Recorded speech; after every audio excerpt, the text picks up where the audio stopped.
aku bisa nggak ya eh bangkit lagi. Sedangkan keuanganku juga semakin menipis gitu loh. Waktu aku gak bisa makan, gak punya uang, terus mau ngapa-ngapain itu gak bisa. Motor pun dulu juga digadaikan. Pemasukanku ya cuma dari usaha bikin makaroni gitu yang dibungkus kecil-kecilan terus ditaruh di warung. Aku sampai aduh gimana ya gitu.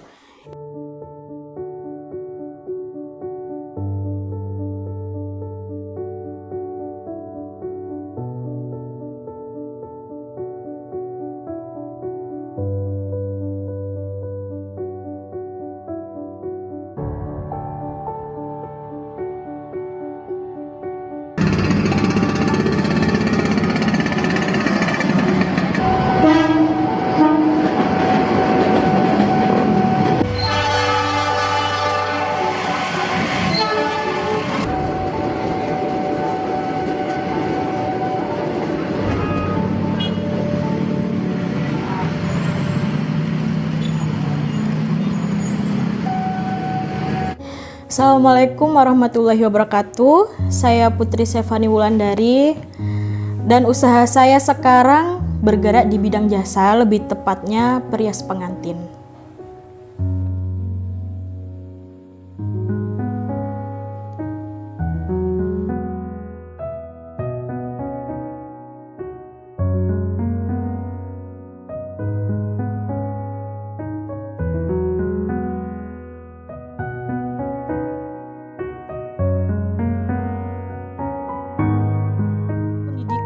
Saya dulu sekolah di madrasah ya, lebih tepatnya di aliyah. Kalau sekarang itu bilangnya SMA. Kalau latar belakang keluarga saya, ibu saya sebagai pekerja swasta, untuk bapak saya atau ayah saya bekerja sebagai pengambil sampah di desa-desa. Awal merintis usaha ini itu sebenarnya kan nggak sengaja. Jadi waktu sebelum kesini, aku sempat jadi salah satu bisa dikatakan sales marketing di salah satu perusahaan. Terus aku ketemu sama suamiku yang sekarang, dan di perusahaan itu nggak boleh kayak suami istri gitu. Nah, aku putuskan untuk berhenti kerja. Waktu aku berhenti kerja itu aku belum ada kepikiran tuh mau kerja apa, itu belum sempat kepikiran sama sekali. Akhirnya aku berhenti selama 1 tahun tanpa keluargaku ngerti kalau misalkan aku tuh nggak kerja. Jadi selama aku nggak kerja itu aku hidup, atau aku makan, atau aku mencukupi kebutuhan sehari-hari aku itu dari tabungan, dari sisa pas waktu aku kerja sebelum jadi perias pengantin ini. Lalu ada salah satu temanku yang sekarang jadi vendorku juga, dia ngajak aku buat usaha daripada aku nganggur gitu loh, karena aku juga ada basic sering atau suka make up gitu. Temanku bilang, ayo mbak, tak aja gitu, daripada sampean nggak ada kerjaan, mending ikut aku. Waktu diajak itu aku mikir dulu nih, kalau misalkan aku jadi perias, itu kan biaya juga mahal, sedangkan aku juga waktu itu nggak ada modal sama sekali karena aku nggak kepikiran buat buka usaha kan. Terus kalau misalkan aku nggak jalan di sini, kalau aku nggak jalan atau masih stuck di posisi aku nggak kerja, aku ya mikirnya aku nggak bisa hidup, aku nggak bisa jalan, maksudnya itu nggak bisa menuhin kebutuhanku gitu loh. Nah, sedangkan aku juga sadar dengan posisiku atau kekuranganku saat ini, siapa yang mau nerima aku dengan kondisiku yang sekarang gitu kan. Karena aku insecure, jujur ya, aku insecure dengan keadaanku yang sekarang yang gendut dan lain-lain gitulah.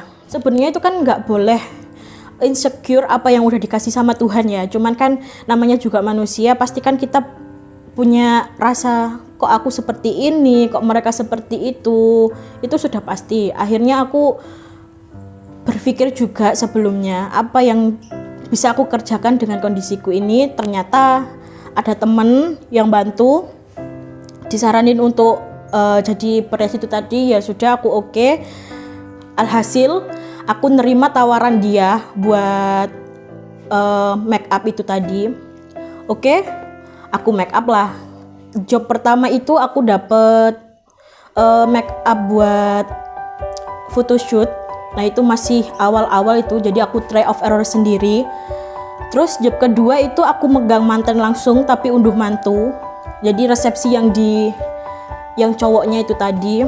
Dan aku waktu pertama kali ngejob atau pertama kali aku ngerias, cuma bawaanku itu handbag. Jadi kayak tas kecil banget kayak gitu, tak bawa kemana-mana. Jadi orang ngelihat aku, ini tah periasnya, nggak yakin gitu. Dan aku juga bawa motor waktu itu. Sebenarnya aku malu ya dengan kondisiku yang seperti ini tuh, aku malu banget gitu loh. Karena kalau dilihat atau yang orang-orang tahu perias itu kan bawaannya kan bagus-bagus, sedangkan aku itu cuma bawa handbag kecil, dan itu produknya cuma beberapa aja. Ya namanya juga pemula, jadinya kan masih serba sedikit dan belum lengkap juga kan. Nah di situ, tapi lama-lama dari job-job kayak gitu aku udah dapat uang sedikit-sedikit. Akhirnya aku belikan kayak produk-produk yang lebih banyak. Terus kebutuhanku kayak koper make up, lampu, dan lain-lain seperti itu.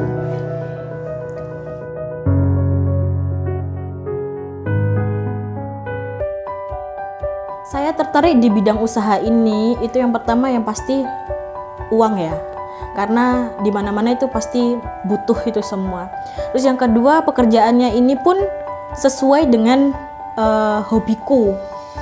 Jadi dari kecantikan itu juga masuk kan, udah hobi dibayar lagi, gimana nggak mau seneng kan menggeluti bidang ini tadi. Sebenarnya poinnya itu tadi sih, uang dan hobi yang dibayar tadi cocok sama yang aku inginkan.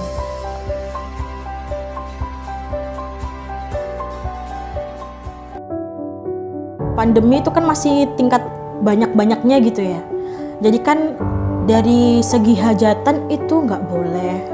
Terus kayak hiburan pun nggak boleh ya. Salah satunya ya yang terdampak, ya aku merasa terdampak banget sih. Cuman lebih syukurnya itu masih bisa acara yang kecil-kecilan. Jadi tidak terlalu ngefek banget sih sama aku, karena kalau yang kayak pesta gede-gedean itu kan dilarang. Cuman yang ada yang masih kecil, contohnya kayak akad atau seperti lamaran, itu aku masih bisa nerima jobnya sih. Ya alhamdulillah sih masih tercukupi pas waktu dampak pandemi, waktu banyak-banyaknya itu.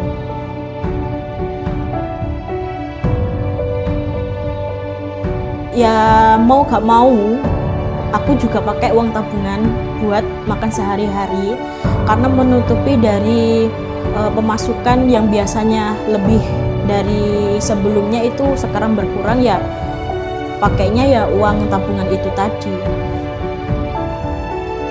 Dulu sebelum seperti ini ya, ada suatu waktu itu aku benar-benar merasa gimana ya, susah, kasarnya itu susah. Jadi aku pernah gak bisa beli makan pun, itu gak bisa. Dan aku juga ya gimana ya, buat memulainya ini loh, memulai usaha ini kan juga butuh usaha modal yang banyak.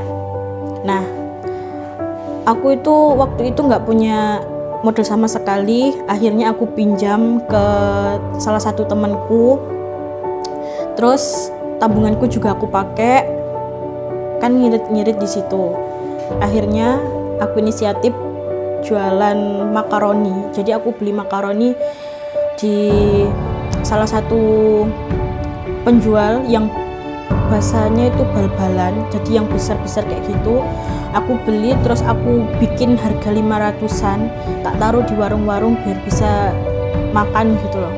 Sebenarnya putus asa ya, apa aku bisa bangkit lagi dengan kondisiku yang seperti ini.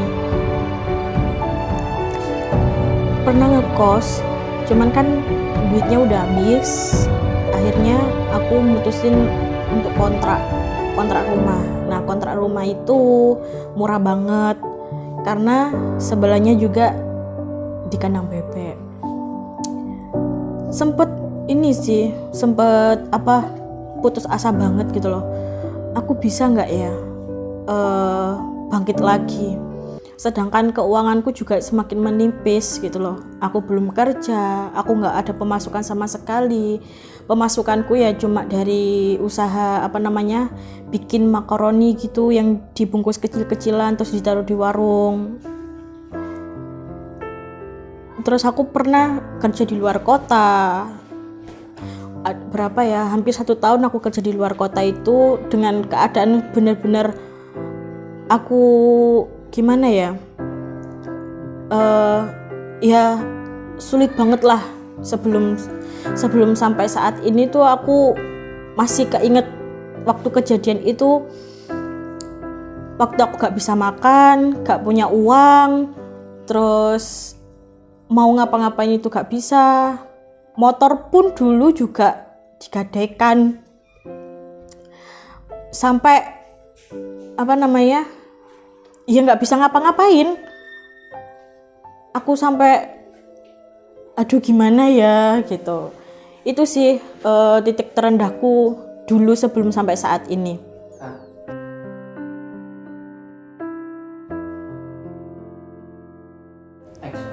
Kalau untuk pendapatanku sih sekali event itu 4 jutaan lah ya. Itu hanya untuk pengantinnya aja. Nah, sedangkan kalau rame-ramenya ya bisa dihitung sendiri berapa. Yang jelas kalau sekali eventnya 4 juta untuk pengantinnya saja. Dan untuk pencapaian terbesar, alhamdulillah aku di usaha ini sudah bisa beli rumah, beli kendaraan, alhamdulillah. Dan apa yang sekarang aku pengen ya tercapai semua dan kebeli semua, alhamdulillah.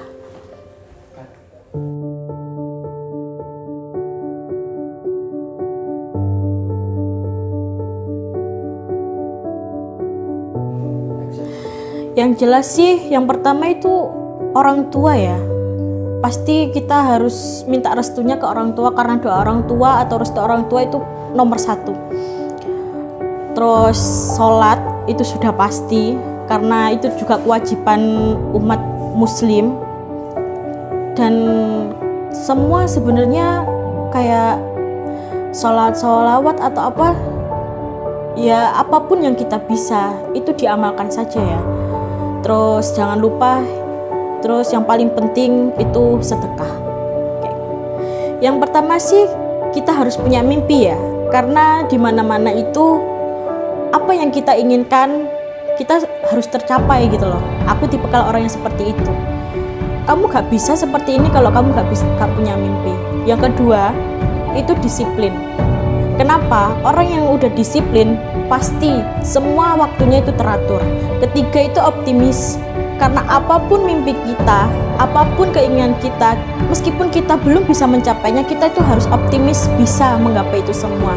Karena yang paling penting itu di pikiran kita. Usaha saya di bidang jasa, nama usaha saya Dadan Ayu Jombang. Itu melayani semua wedding ya, jadi bisa make up pengantin, atau dekorasi, atau sound system, atau tenda, dan dokumentasi. Bagi calon pengantin, khususnya daerah Jombang dan sekitarnya, jika membutuhkan jasa saya, bisa hubungi nomor di bawah ini. Cukup sekian, wassalamualaikum warahmatullahi wabarakatuh.